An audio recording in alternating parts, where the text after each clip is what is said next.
ప్రభువైన యేసుక్రీస్తు నామంలో మీకందరికీ హృదయపూర్వకమైన వందనాలు తెలియచేసుకుంటున్నాను. ఇంతవరకు పాటల ద్వారా ఆయన నామాన్ని మహిమపరుచుకొని మన ప్రార్థన విజ్ఞాపనల ద్వారా ఆయన సన్నిధిని మన మధ్యకు దింపి మన విజ్ఞాపనలను, మన ప్రార్థనలను, మన యాచనలను అంగీకరించిన దేవునికి మహిమ కలుగునుగాక. ఈ సమయంలో రేపటి పునరుద్ధానపు ఆరాధన కొరకు మనల్ని మనం ప్రభు బల్లారాధనలో చేయవేయటానికి, మనల్ని మనం దేవుని వాక్యపు వెలుగులో మనలో ఉన్నటువంటి లోపాలను, ఆధ్యాత్మిక జీవితంలో ఉన్నటువంటి లోపాలను, దేవునికి ఇష్టమైనటువంటి క్రియలను వాక్యపు వెలుగులో సరిచేసుకొని దేవుని చేతిలో మనల్ని ఆయనకు అప్పగించుకున్నప్పుడు ఆయన మనల్ని యోగ్యులుగా సిద్ధపరిచి ఆయన రాజ్యము కొరకు మనల్ని ఆయన సన్నిధిలో నిలుపుతాడు. అటు రీతిగా మనం అందరం కూడా ప్రార్థనాపూర్వకంగా రేపటి పునరుద్ధాన ఆరాధన కొరకు ప్రభు బల్లలో చేయవేయటానికి యోగ్యులనుగా మనం దేవుని సన్నిధిలో మనల్ని మనం తగ్గించుకుంటూ ప్రార్థన చేసుకుందాం. అయితే చిన్న మాట బైబిల్లో నుంచి యెషయా గ్రంథం 26వ అధ్యాయంలో ఒక చిన్న మాట. ఎవని మనస్సు నీ మీద ఆనుకొనునో వానిని నీవు పూర్ణ శాంతి గలవానిగా కాపాడుదువు. ఏలయనగా అతడు నీ యందు విశ్వాసం ఉంచి ఉన్నాడు. యెహోవాయే నిత్యాశ్రయ దుర్గము, యుగ యుగములు యెహోవాను నమ్ముకొనుడి. దేవునికి స్తోత్రం కలుగునుగాక. ఈ చిన్న మాటలు దేవుడు మన వినికిడిలో దీవించునుగాక. ఎవని మనసు నీ మీద ఆనుకొనునో వానిని నీవు పూర్ణ శాంతి గలవానిగా కాపాడతావు అని బైబిల్ వాక్యం సెలవిస్తుంది. అంటే ఇప్పుడున్న పరిస్థితుల్లో ప్రతిదినం మన జీవన విధానాల్లో కానీ, మన కుటుంబ జీవితాల్లో కానీ, మన యొక్క విశ్వాస జీవితాల్లోనే కానీ మనము నెమ్మదిని కోల్పోయి ఉంటున్నాము, సమాధానం కోల్పోయి ఉంటున్నాము. ఇప్పుడున్న పరిస్థితుల్లో మనిషికి కావాల్సింది ఏంటయ్యా అంటే సమాధానం.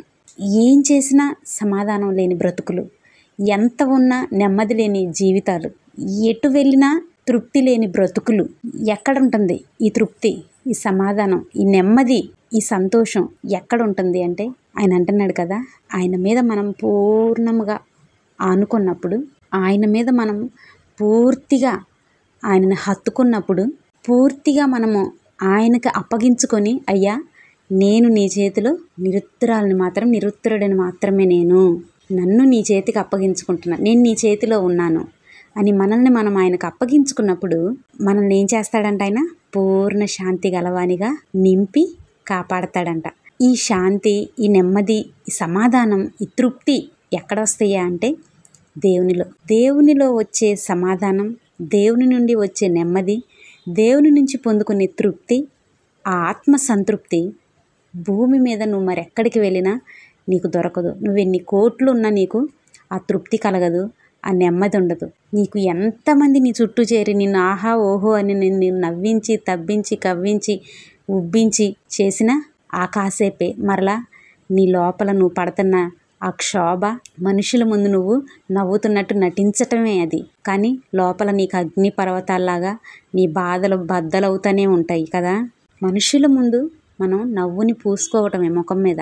అలాంటి నటిస్తూ నవ్వుతున్నాము, సంతోషంగా ఉంటున్నాము అనేది లేకుండా నువ్వు పూర్ణ శాంతి కలిగి, నెమ్మది కలిగి, సమాధానం కలిగి ఉండాలంటే వ్యర్థమైన నీ జీవితాన్ని విడిచిపెట్టి లోకంలో మెప్పించే జీవితాలు, లోకస్తుల్ని మెప్పించే జీవితాలు, లోకస్తుల్ని కవ్వించేటువంటి ప్రవర్తన, మనుషుల్ని కవ్వించి ఉబ్బించి తబ్బించి నీ వైపు ఆకర్షించుకునే బుద్ధి నువ్వు పోగొట్టుకొని ఇంకొక మనిషి మీద తప్పుడుగా ఆరోపణలు చేస్తా, నీ కంటిలో దూలం ఉంచుకొని ఎదుటి వాళ్ళ కంటిలో నలుసు నెంచుతా, ఎంతసేపు ఎదుటి వాళ్ళ మీద ఆరోపణలు, నిందలు వేస్తా, నువ్వు నీ తప్పులు దాచిపెట్టుకోవటానికి ఎదుటి వాళ్ళ మీద తప్పుల్ని నువ్వు హైలైట్ చేసి చూపిస్తా ఉంటే నీకు ఎక్కడుంటుంది నెమ్మది, ఎక్కడుంటుంది సమాధానం? దేవుడు అలాంటి వ్యక్తుల్ని అంగీకరిస్తాడా? అలాంటి వ్యక్తులు చేసే ప్రార్థనలు ఆయన ఆలకిస్తాడా? అలాంటి వ్యక్తుల్ని అసలు దేవుడు మనస్కరిస్తాడా? వాళ్ళని దృష్టి ఉంచుతాడా అసలు ఆయన? అంటే దేవుడు వచ్చింది పాపుల కోసమే కదా, నశించిపోతున్న 99 మంది నీతిమంతుల కోసం కాదు వచ్చింది, ఒక్క పాపి కోసమే కదా దేవుడు వచ్చింది.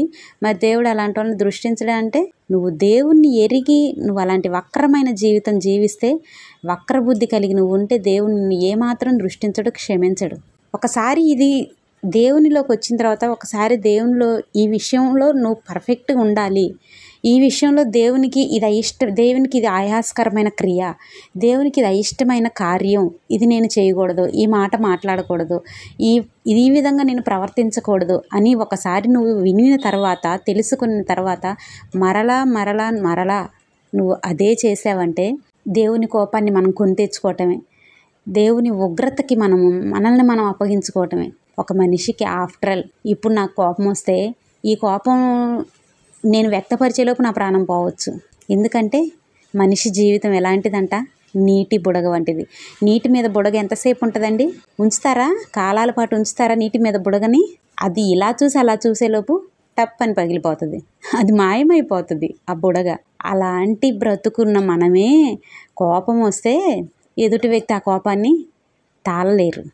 మరి సర్వసృష్టికర్త నిన్ను నన్ను సృష్టించిన దేవుడు, ఆయనకి కోపం తెప్పిస్తే బ్రతికుండగలుగుతామండి మనం? ఆ కోపం మన ఒక్కలతోనే పోతుందా అండి? నిన్ను నీ కుటుంబాలని దహించి వేస్తుంది ఆయన కోపం కదా. ఆయన కోపానికి మనం చోటిద్దామా? ఆయన ఉగ్రతకి మనము చోటిద్దామా? ఆయన ప్రేమను మాత్రమే మన మీద చూపించి, ఆయన ప్రేమలో మాత్రమే నిలుచుండమని చెబుతున్న దేవుణ్ణి మన మీద కోపం వచ్చేలాగా ఆయన కోపానికి గురవుదామా మనం? అలా కాకుండా మనల్ని పూర్ణ శాంతి గలవానిగా నింపి కాపాడుతానంటున్న దేవునికి ఇష్టకరంగా మనం జీవిస్తే, ఆయన మనల్ని ఎంతగా వృద్ధి చెందిస్తాడు, ఎంతగా ఆయనలో మనము అంటుకట్టబడి ఫలిస్తాము, ఎంతగా ఆయన మనల్ని ఉన్నతమైన స్థానంలో నిలబెడతాడు. ఆయన యందు భయభక్తులు కలిగి ఆయన నమ్ముకొని, ఆయన్నే ఆశ్రయపురంగా మనము చేసుకొని ఆయన మీద ఆనుకుంటే, నువ్వు డబ్బు పెట్టి కొన్నా రాదు, నీ పరపతి ఉపయోగించినా నీకు దొరకదు. ఇంకేమైనా నువ్వు ఈ మనుష్య జ్ఞానముతో, అంటే మనుష్య జ్ఞానం అంటే నీది నాది జ్ఞానం కాదు, పెద్ద పెద్ద జ్ఞానులు శాస్త్రవేత్తలు ఉన్నారు కదా, వాళ్ళు ఇంకేదైనా ఎక్కడైనా దొరికిద్దా ఈ బైబిల్లో చెబుతున్న నెమ్మది, ఈ బైబిల్లో చెబుతున్న సమాధానం, ఈ బైబిల్లో చెబుతున్న తృప్తి ఎక్కడైనా దొరికిద్దా అని వాళ్ళు ఈ గ్రహం మీద కాకుండా ఇంక వేరే గ్రహాల మీదకి వెళ్ళినా కానీ దొరకదు. వాళ్ళ జ్ఞానం కొద్ది వారు పరిశోధనలు చేసినా దొరకదు. ఎందుకంటే అది దొరికేది జీవం కలిగిన నా దేవుని దగ్గర మాత్రమే.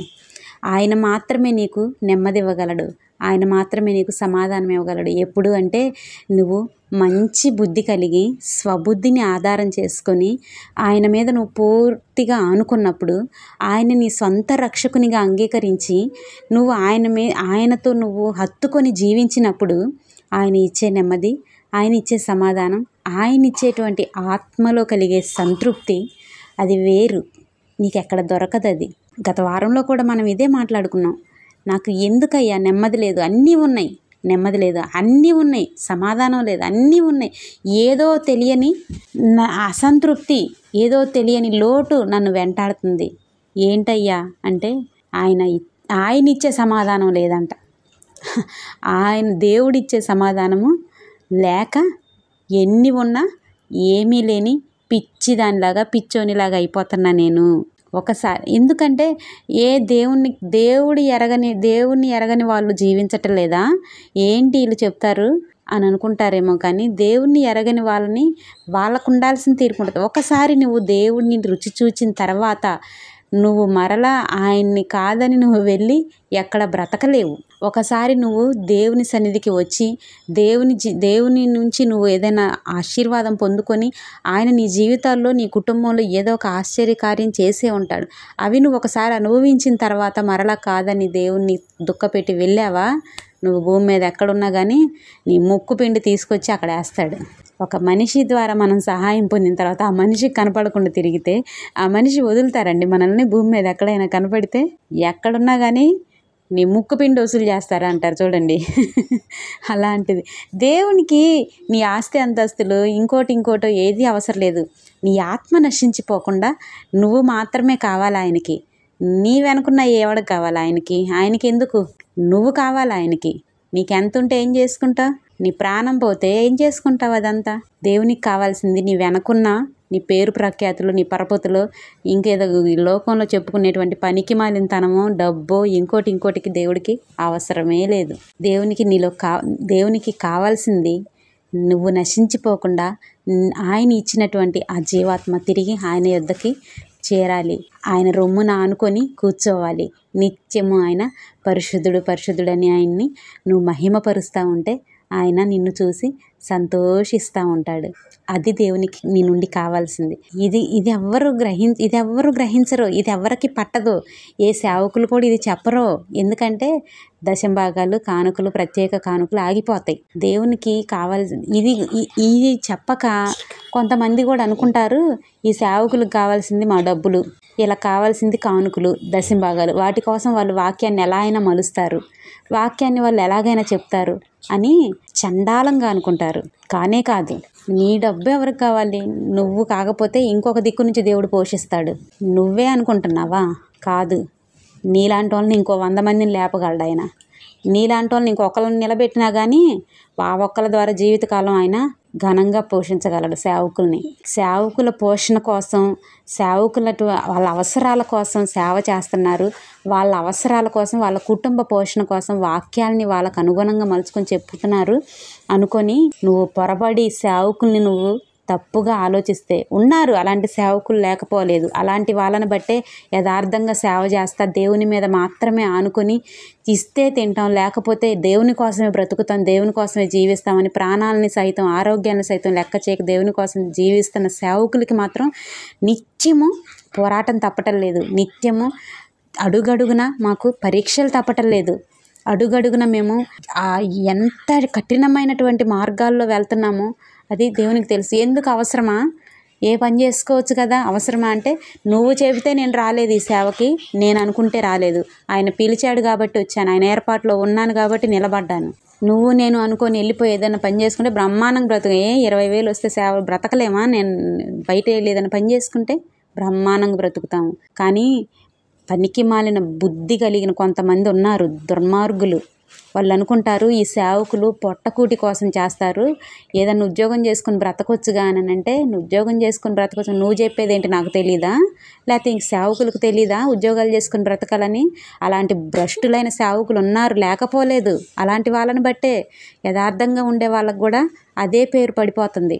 కానీ సేవకుడు ఎలాంటోడైనా తీర్పు తీర్చేవాడు దేవుడు. నేను అనుకుంటే ఈ సేవలో నిలబడి ఎవరు కూడా ఉండలేరు. దేవుని చేతిలో ఉండటం బహుభయంకరం. జీవము కలిగిన దేవుని చేతిలో ఉండి ఆ సేవలో నిలబడి ఆ సేవలో వచ్చే ప్రతిదీ తట్టుకొని తాలుకొని నిలబడాలి, చెయ్యాలి సేవ గట్టిగా అంటే దేవుని ఏర్పాట్లో ఉన్నవాళ్ళు మాత్రమే చేస్తారు. ఆషామాషిగా బతుకుదెరువు కోసం బైబిల్ పట్టుకొని వస్తే సేవలో నిలబడటం మనుషుల తరం కాదు. దేవుని ఏర్పాట్లో ఉన్నవాళ్ళు మాత్రమే నిలబడతారు. అల్లాటప్ప మాటలు చెప్పుకొని పనికి మాలినతనంగా పోసుకోలు మాటలు చెప్పుకుంటా సేవకులు అని చెప్పుకునే వాళ్ళు అలాగే ఉంటున్నారు. వాళ్ళు బాగానే వృద్ధి చెందుతున్నారు. కానీ ఒక దినాన దేవుడు వాళ్ళ తట్టు చూస్తే వాళ్ళు లేకుండా అక్కడ మాయమైపోతారు.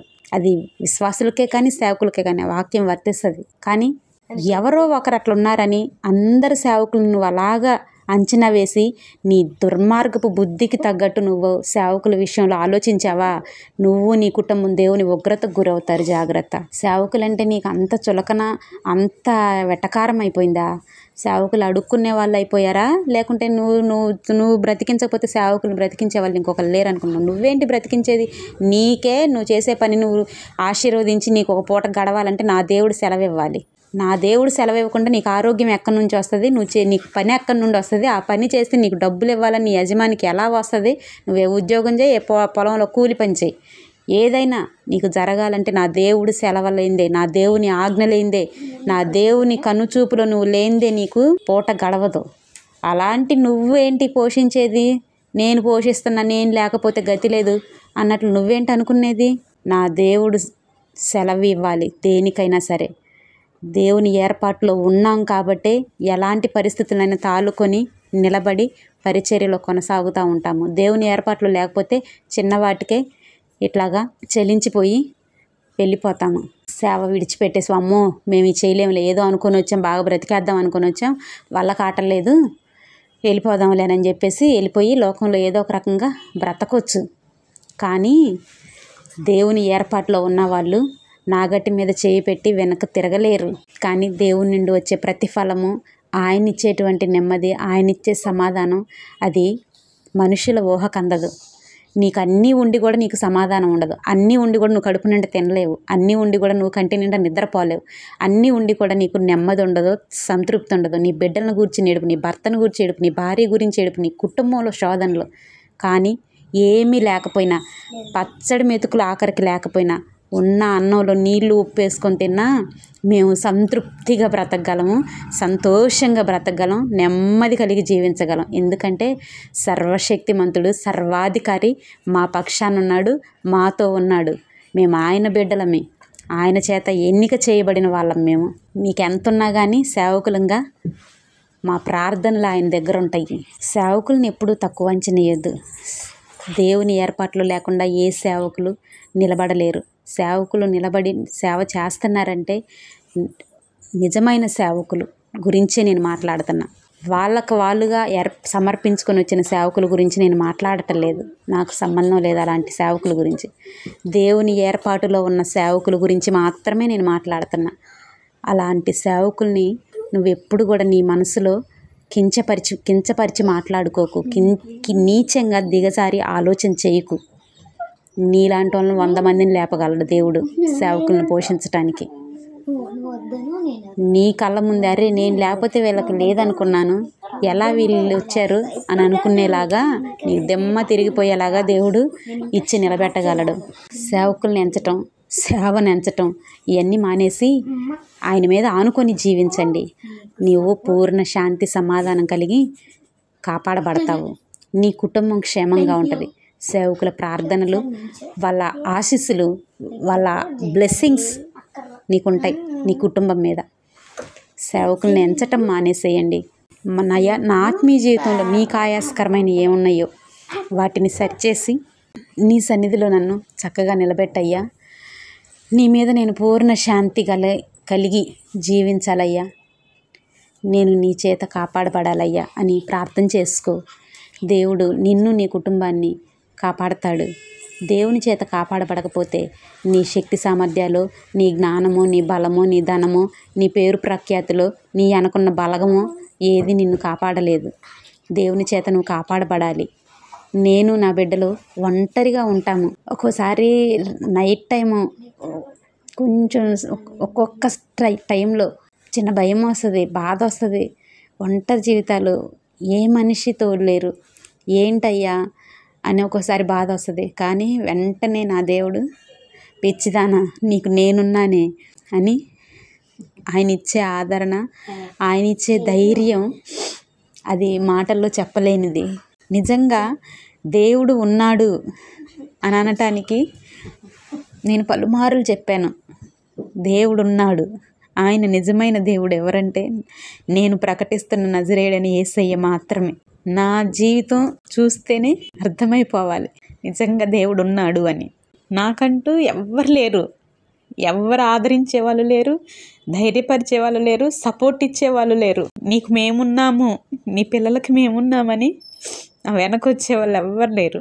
కానీ నేను ధైర్యం కలిగి పరిచర్యలో ఒంటరిగా మనుషుల్ని, ఈ సాతాను సంబంధమైనటువంటి వాటన్నిటిని పోరాడుకుంటా, వాటన్నిటిని జయించుకుంటా, లోకాన్ని, మనుషుల్ని జయించుకుంటా ఈ సేవలో కొనసాగుతున్నానంటే నా దేవుడు నా పక్షాన ఉన్నాడు. నేను ఆయన ఏర్పాటులో ఉన్నాను. మనుషులు ఎవరండి? నన్నని వెళ్ళిపోతే వాళ్ళ ప్రాణాలు కోల్పోవచ్చు. నా దేవుడు అంతటి గొప్పవాడు. కానీ నన్ను పిలిచిన దేవుడు, నన్ను నిలబెట్టిన దేవుడు నన్ను విడిచిపెట్టకుండా ఆయన పట్టుకున్నాడు. ఈ లోక మాలిన్యం అంటకుండా నన్ను కాపాడుతున్నాడు. పనికి మాలిన మనుషులు పనికి మాలినతనంగా ఉంటారు కాబట్టి బురద చల్లాలని చూస్తారు. దుష్టులు, వాళ్ళకి తెలియదేమో వాళ్ళు చల్లాలనుకున్న బురద వాళ్ళ మోకాల మీదే పడుతుంది అని. నేను నమ్ముకున్న దేవుడు, నేను ప్రకటిస్తున్న దేవుడు మాత్రం వాళ్ళు పనికిమాలినోళ్ళు, వాళ్ళు కుక్కలు, పందులు, మొరుగు తీయి, బురద చల్లు తీయి, నువ్వు ఏం పట్టించుకోకు, నీకు నేనున్నానని ఆయన నన్ను నడిపిస్తానే ఉన్నాడు. పాస్టర్ గారి మరణం తర్వాత ఒంటరి దాన్ని చేసి అందరూ ఎలా మాట్లాడుతున్నారో, ఎలాగ నన్ను చేస్తున్నారో, చూస్తున్నారో ప్రతిదీ నేను ఫేస్ చేస్తూనే ఉంటున్నా. కానీ నా దేవుణ్ణి పట్టుకొని బ్రతుకుతున్నా నేను. అది నాకు తెలుసు, నా దేవునికి మాత్రమే తెలుసు. దుష్టులు వీళ్ళందరూ పాపంలో, లోకంలో మునిగి అలాంటి రోత బ్రతుకు, పాపపు బ్రతుకుతారు. కాబట్టి వాళ్ళకి ఈ పాపపు బుద్ధి, దుర్మార్గపు బుద్ధి, రోత బుద్ధే వాళ్ళకి ఆలోచనలే వస్తాయి. ఎందుకంటే వీళ్ళు ప్రొద్దున లేస్తే ఆ రోత బ్రతికే కదా వీళ్ళు బ్రతికేది. అందుకని అందరు అలాంటి రోతోళ్ళేమో అనుకొని అందరి మీద అలాంటి రోత చల్లాలని చూస్తూ ఉంటారు. కానీ నేనేంటో నా దేవునికి తెలుసు, నా మనసు ఏంటో నా దేవునికి తెలుసు, నా వ్యక్తిగత జీవితం ఏంటో నా దేవునికి తెలుసు. ఆయనే నా పక్షాన్ని లేకపోతే నేను నిలబడలేను. ఆయన ఏర్పాట్లో నేను లేకపోతే ఈరోజు నేను ఈ బైబిల్ పట్టుకొని ప్రకటించలేను. కానీ ఒకానొక దినాన దేవుడు నన్ను గొప్ప చేసి అలాంటి మురిగిన కుక్కలన్నిటి ముందు నన్ను నిలబెట్టి గొప్ప చేస్తాడు. అది నాకు తెలుసు. ఇప్పుడేదో అంటున్నారని నన్ను ఆయన, నేనేదో చిన్నబుచ్చుకొని నాకు ఈ సేవ వద్దు ఏమొద్దని వెళ్ళిపోయి నా లైఫ్ నేను బ్రతికేస్తే లోకంలో నా దేవునికి మహిమకరం ఏముంటుంది? నా దేవుడు మహింపరచబడాలంటే ఈరోజు నేను ఇట్లా దూషణలు, నిందల పాలు అవ్వాలి, అవమానాలు జరగాలి. తర్వాత అరే మనం అనుకున్నది తప్పురా, అలాంటి మనిషిని మనం మాట్లాడాము బుద్ధిహీనంగాని, వాళ్ళందరి ముందు నన్ను నా దేవుడు గొప్ప చేసి నిలబెడతాడు. అలా నాకు ఎవరో గురించి నేను చెప్పి దేవుడు ఉన్నాడు రండి అని నేను చెప్పటం అది ఎంతవరకు కరెక్టో నాకు తెలియదు. కానీ నా జీవితంలోనే నా పక్షానే దేవుడు ఉన్నాడు అనే ఒక్కదానికి రుజువు నా జీవితమే. ఈ లోకం ఎలా ఉందండి, లోకం పరిస్థితులు ఎలా ఉన్నాయి, లోకంలో మనుషులు ఎలా ఉన్నారు, ఎంతమంది చుట్టూ ఉంటున్నా కానీ రక్షణ లేకుండా ఉంటున్నారు, అంటే ప్రొటెక్షన్ లేకుండా ఉంటున్నారు. కానీ నేను ఇద్దరు చిన్న బిడ్డలను పెట్టుకొని ఒంటరిగా ఉంటున్నా. ఇలాంటి పాపకరమైనటువంటి మనుషుల మధ్య నిత్యము విషపు చూపులు చూస్తా, నా మీద ఎప్పుడెప్పుడు బురద చల్లుదామా, ఎప్పుడెప్పుడు నా మీద విషం చిమ్ముదామా అని చూస్తున్న మనుషుల మధ్య ఉంటున్నాను. కానీ నా దేవుడు నన్ను గాజు గ్లాసులో చక్కగా పెట్టి కాపాడుతాను. చూడండి, మనం ఒక చేప పిల్లను పెట్టుకొని అలా నా దేవుడు నా పిల్లల్ని కాపాడుకుంటా వస్తున్నాడు. ఆ ఒక్కటి చాలదా దేవుడు ఉన్నాడు అనటానికి? ఆ ఒక్క రుజువు చాలదా నా దేవుడు నా పక్షాన ఉన్నాడు అనటానికి? దేవుడు మన పక్షాన ఉంటాడు ఎప్పుడంటే మనం ఆయన మీద పూర్తిగా ఆనుకున్నప్పుడు. అది నేను అనుభవిస్తున్నాను. ఆనందాన్ని నేను అనుభవిస్తున్నా దేవునిలో, ఆ సంతోషాన్ని నేను అనుభవిస్తున్నా నా దేవునిలో. నువ్వు కూడా ఆయన మీద ఆనుకొని జీవించినప్పుడు ఆయన నిన్ను కాపాడతాడు. అదే సంతోషాన్ని, అదే సమాధానాన్ని నువ్వు అనుభవిస్తావు, నువ్వు కాపాడపడతావు. నీ కుటుంబాలు ఆశీర్వాదకరంగా ఉంటాయి. దేవుడు మిమ్మల్ని, మీ కుటుంబాలను అట్టి రీతిగా దీవించునుగాక. రేపటి పునరుద్ధాన ఆరాధన కొరకు మనల్ని మనం పరీక్షించుకొని మనలో ఉన్నటువంటి దేవునికి ఆయాసకరమైనటువంటి క్రియల్ని వాక్యపు వెలుగులో సరిచేసుకొని ఆయనకు మనల్ని మనం అప్పగించుకుందాము. రేపటి ప్రభు బలారాధనలో పరిశుద్ధంగా చేయవేద్దాము. తలలు వంచండి, చిన్న ప్రార్థన చేసుకుందాం. పరిశుద్ధుడైన దేవా, ప్రేమ స్వరూపి, స్తోత్రమయ్యా. ఇంతవరకు మీ మాటల ద్వారా మీరు మాతో మాట్లాడి మాలో ఉన్నటువంటి ఆధ్యాత్మిక జీవితంలో ఉన్నటువంటి లోపాలని సరిచేసి నీ మీద ఆనుకొనిన వానికి నువ్వు పూర్ణ శాంతిని, నెమ్మదిని, సమాధానాన్ని కలుగు చేసి కాపాడతావు అని మీరు మాట్లాడిన మాటకై, మీరిచ్చిన వాగ్దానానికై, మీరిచ్చిన ధైర్యానికై స్తోత్రమయ్యా. ఇదిగో తండ్రి, మేమందరం కూడా మీ సన్నిధిలో తీర్మానం చేసుకుంటున్నాం. మీ మీద ఆనుకొని మేము జీవిస్తామయ్యా అని తీర్మానం చేసుకుంటున్న ప్రతి బిడ్డని కూడా మీరు ఈ క్షణమే పట్టుకోనండి. వారి జీవితాల్లో, వారి కుటుంబాల్లో మీరు తోడై ఉండండి. వారి ప్రతి ప్రయత్నాల్లో మీరు జయమనుగ్రహించి, ఇదిగో తండ్రి, వారి ఆధ్యాత్మిక జీవితాల్లో ఉన్నటువంటి లోపాలని మీ వాక్యపు వెలుగులో సరిచేసుకొని మీ మీద ఆనుకోవాలని బిడ్డలు తీర్మానం చేసుకొని చేతులు పైకెత్తి ఉండగా నిశ్చయముగా బిడ్డలను మీరు దీవించి ఆశీర్వదించి మీ పూర్ణ శాంతి గలవానిగా వారిని కాపాడి మీ నామానికి మాత్రమే మహిమ తెచ్చుకోమని కోరుచు ఈ రాత్రికాలపు దీవెనలు ప్రకటిస్తూ యేసయ్య అతి పరిశుద్ధ నామములో ప్రార్థిస్తున్నా తండ్రి. Amen, amen. ప్రభువా యేసయ్య కృప మీ అందరికీ తోడై ఉండి నడిపించునుగాక. రేపటి పునరుద్ధానపు ఆరాధన కొరకు ప్రతి ఒక్కరం కూడా వాక్యానుసారంగా ప్రకారంగా మనల్ని మనం సిద్ధపరచుకొని అందరం కూడా ఏ ఒక్కరం ఆయన మందిరాన్ని నిర్లక్ష్యము చేయక, దేవుని సన్నిధిని నిర్లక్ష్యము చేయక ప్రతి ఒక్కరు కూడా దేవుని మందిరానికి వెళ్ళండి. మీ దగ్గరలో ఉన్నటువంటి మందిరాలకు వెళ్ళండి. దేవుని నామాన్ని మహింపరచండి. ఆదివారం వచ్చేటువంటి ఒక్క దినాన్ని ఎవరు కూడా వ్యర్థంగా మీ సమయాన్ని కాలయాపన చేయొద్దు. దేవుని సన్నిధికి వెళ్ళండి. దేవుని సన్నిధిలోని మేలుల చేత దీవించబడండి. మీరు మీ కుటుంబాలు కాపాడబడును గాక. ఆమేన్.